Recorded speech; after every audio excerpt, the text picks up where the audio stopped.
India में electric scooters के बाद इलेक्ट्रिक बाइक्स का क्रेज भी धीरे धीरे बढ़ता जा रहा है। जो एग्जिस्टिंग कंपनीज अभी इलेक्ट्रिक स्कूटर्स बना रही हैं, वो इलेक्ट्रिक बाइक्स पर भी काम कर रही हैं और कुछ कंपनीज ने तो इसे लॉन्च भी कर दिया है।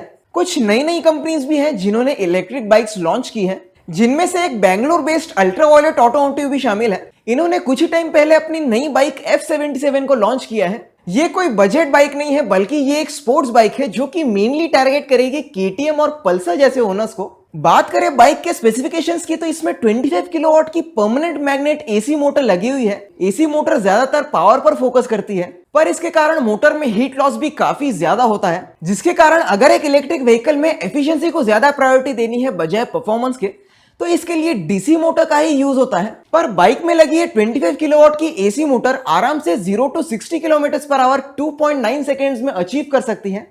कंपनी क्लेम करती है कि बाइक की रेंज है 130 से 150 किलोमीटर के बीच। ये डिपेंड करता है कि बाइक कौन से मोड पे चल रही है, पर बाइक इतनी रेंज अचीव कर पाती है 4.2 किलोवाट आवर्स के बैटरी पैक से, जिसे कि 3 मॉडल्स में डिवाइड किया गया है ऑफ ईच 1.4 किलोवाट आवर्स। ये बैटरी तो रिमूवेबल है, बट आप इसे निकाल के चार्ज नहीं कर सकते, तो ये इसका छोटा सा डाउन पॉइंट है। पर बाइक की सबसे खास बात यह है कि आपको इसमें CCS चार्जिंग पोर्ट देखने को मिलता है, जिससे कि आप स्कूटर को AC और DC दोनों में चार्ज कर पाएंगे और आप बाइक को किसी भी पब्लिक चार्जिंग स्टेशन पे भी चार्ज कर सकते हैं। DC के लिए कंपनी अपनी तरफ से 3 किलोवाट का पोर्टेबल चार्जर प्रोवाइड करेगी और AC के लिए आप किसी भी टाइप 2 केबल का यूज कर सकते हैं, जो कि इलेक्ट्रिक कार्स में यूज की जाती है। AC चार्जिंग में आपको मैक्सिमम 1 किलोवाट की स्पीड मिलेगी बाइक के ऑनबोर्ड चार्जर से। इस बाइक के और भी अच्छे स्पेसिफिकेशंस हैं, जिसके बारे में हम किसी और वीडियो में बात करेंगे। पर इस वीडियो में हम इस अल्ट्रावायलेट F77 इलेक्ट्रिक बाइक की कॉस्ट ऑफ ओनरशिप पर बात करने वाले, तो प्लीज वीडियो को एंड तक जरूर देखना, जिससे कि आपको सभी की सभी चीजें अच्छे से समझ में आ जाए। तो फ्रेंड्स, मैं हूं पार्थ पटेल, आप देख रहे हैं इलेक्ट्रीफाई इंडिया, तो लेट्स इलेक्ट्रीफाई।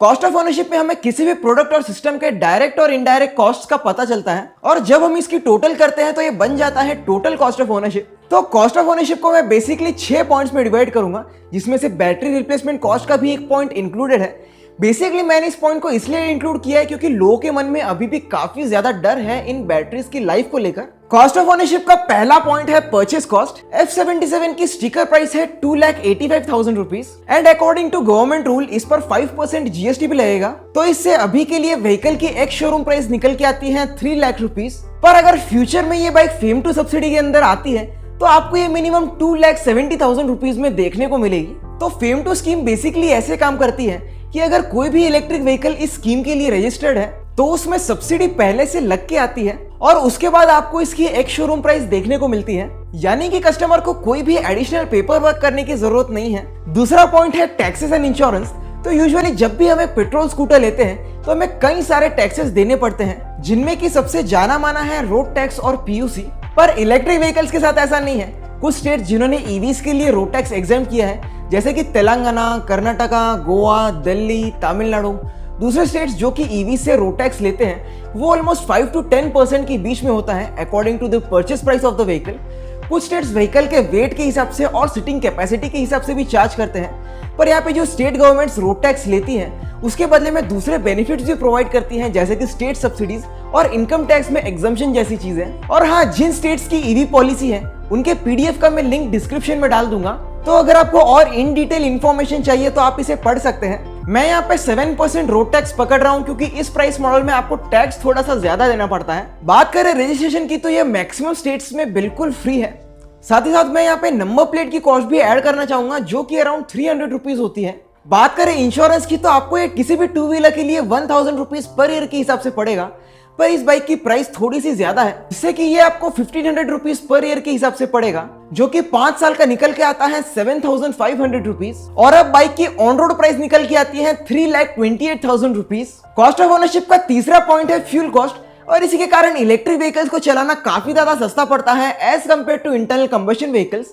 ऐसा इसलिए क्योंकि इलेक्ट्रिक व्हीकल्स एनर्जी को काफी एफिशिएंटली कन्वर्ट करती हैं, जहां पर EVs की एफिशिएंसी 90% होती है, वहीं इंटरनल कंबशन की बेस्ट केस सिनेरियो में 40% तक हो सकती है। F77 में आपको 4.2 किलोवाट आवर्स की बैटरी कैपेसिटी मिलती है, जिससे कि बाइक की चार्जिंग कॉस्ट को कैलकुलेट करें तो इंक्लूडिंग 10% चार्जिंग लॉस बाइक को फुल चार्ज करने के लिए 4.6 किलोवाट आवर्स की एनर्जी लगेगी, जिससे कि बाइक की चार्जिंग कॉस्ट निकल के आती है 30 रुपीज।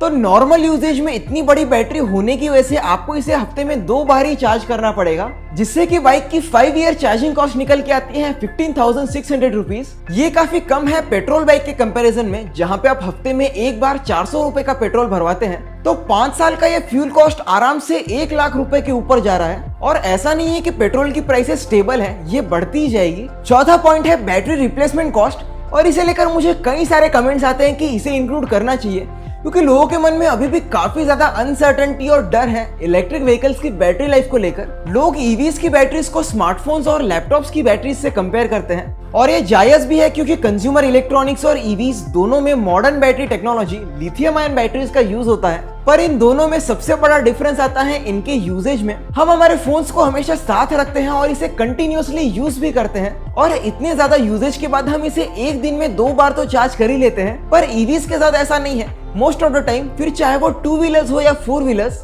उसकी लाइफ में वो 90% ऑफ द टाइम तो पार्कड ही रहती है। और ये एक फैक्ट है जिसके कारण बैटरी का यूजेज इतना ज्यादा नहीं होता है। किसी भी टिपिकल लिथियम आयन बैटरी में आपको 1500 चार्ज साइकिल्स देखने को मिल ही जाते हैं। तो मोबाइल के यूज केस में बैटरी आराम से 2 से 3 साल तक चलती है। पर अगर इसे कंपेयर करें इलेक्ट्रिक व्हीकल्स की बैटरी से, तो F77 को कंसीडर करते हुए इसकी बैटरी आराम से 14 साल तक चल सकती है नॉर्मल यूज केस में। ये थोड़ा कम भी हो सकता है 10 साल के आसपास अगर यूजेज थोड़ा ज्यादा है। तो इस समय जैसे जैसे बैटरी की प्राइसेस गिरती जा रही है, फ्यूचर में ये बैटरी रिप्लेसमेंट इतना बड़ा इशू नहीं रहेगा। पर किसी कारण से आपको बैटरी रिप्लेस करवानी पड़ती है तो करंट बैटरी प्राइसेस के हिसाब से आपको 85,000 रुपीज का खर्चा आएगा। अगला पॉइंट है मेंटेनेंस एंड सर्विस। तो जैसा कि आपको सभी को पता होगा कि किसी भी इलेक्ट्रिक व्हीकल में मेंटेनेंस लगभग ना के बराबर होती है। ऐसा इसलिए क्योंकि ईवीज में मूविंग पार्ट्स बहुत ही कम होते हैं, जहां पर एक इलेक्ट्रिक बाइक में 18 से 20 मूविंग पार्ट्स होते हैं, वहीं पेट्रोल बाइक में ये 300 से भी ज्यादा रहते हैं। पर कुछ चीजें जो कि आपको ओवर टाइम बदलनी पड़ेगी, फिर चाहे वो इलेक्ट्रिक व्हीकल ही क्यों ना हो, वो है टायर्स, लाइट्स, ब्रेक्स और दूसरी मिसलेनियस चीजें। इसके लिए मैं 3,500 रुपीज पकड़ रहा हूँ 5 साल के लिए। तो अब जल्दी से बढ़ते हैं कॉस्ट ऑफ ओनरशिप के आखिरी पॉइंट की तरफ, जो कि है डेप्रिसिएशन। तो यूजुअली किसी भी व्हीकल में आपको 5 साल बाद 50% डेप्रिसिएशन देखने को मिलता है, बट इलेक्ट्रिक व्हीकल्स में इसे थोड़ा सा डिफरेंटली कैलकुलेट किया जाता है। बैटरी में कितनी ओरिजिनल कैपेसिटी बची हुई है उसके हिसाब से आपको डेप्रिसिएशन देखने को मिलता है। मैं यहाँ पे एवरेज में 50% डेप्रिसिएशन पकड़ रहा हूँ। ये आपको थोड़ा कम भी देखने को मिल सकता है अगर बैटरी काफी अच्छी परफॉर्म कर रही है। तो 50% के हिसाब से आपको 1.5 लाख रुपीस वापस मिल जाएंगे। अब बाइक की टोटल कॉस्ट ऑफ ओनरशिप को कैलकुलेट करें तो ये निकल के आती है 2,83,000 रुपीज। ये थोड़ा कम या ज्यादा हो सकता है आपके एरिया में इलेक्ट्रिसिटी रेट के हिसाब से, आपकी ड्राइविंग हैबिट्स के हिसाब से और कई सारी दूसरी चीजों के हिसाब से। तो दोस्तों उम्मीद करता हूं कि आपको Ultraviolette F77 electric bike का कॉस्ट ऑफ ओनरशिप हिसाब से समझ में आ गया होगा। अगर आपको कुछ भी सवाल हुआ तो कमेंट करना मत भूलना। अगर आपने अब तक वीडियो को लाइक नहीं किया तो लाइक कर दो, चैनल को सब्सक्राइब करो जिससे आपको ऐसे ही इलेक्ट्रिक व्हीकल वीडियोस मिलते रहे हिंदी में। सो फ्रेंड्स, मैं हूं पार्थ पटेल। जय हिंद, वंदे मातरम।